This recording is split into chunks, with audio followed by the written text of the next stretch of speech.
পঁচিশে বৈশাখ জোড়াসাঁকো ঠাকুর পরিবারের এক রবির উদয় হয়, যিনি আমাদের সবার প্রিয় রবীন্দ্রনাথ ঠাকুর। আজ তার 164তম জন্মদিন। রবীন্দ্রনাথ ঠাকুর আমাদের বাঙালির জীবনে একটা বড় ইমোশন, আর এই ইমোশন বাঙালির শিরায় শিরায় মিশে গেছে। আমাদের বাঙালির জীবনে রেখে যায়নি এমন কোনো কিছুই নেই। গান, গল্প, কবিতা, আবৃত্তি, নাটক, প্রবন্ধ, ছোট গল্প, আরও কত কিছু, যা কিনা বাঙালি আজীবন পড়েও শেষ করতে পারবে না। তিনি ছিলেন বাঙালির গর্ব, যিনি 1913 সালে নোবেল পুরস্কার পেয়েছিলেন তার গীতাঞ্জলি কাব্য লেখার জন্য।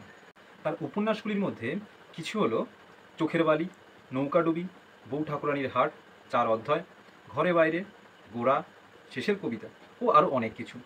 প্রবন্ধের মধ্যে কালান্তর, আত্মপরিচয়, আত্মশক্তি, জীবনস্মৃতি, নাটক, চণ্ডালিকা, গৃহপ্রবেশ, চিত্রাঙ্গদা, ডাকঘর, কাল মৃগয়া, গোড়ায় গলদ, এবং ছোট গল্প আছে পোস্টমাস্টার, ব্যবধান, দেনা পাওনা, গিন্নি, মুক্তির উপায়, ত্যাগ, ছুটি, উদ্ধার, বলাই প্রভৃতি।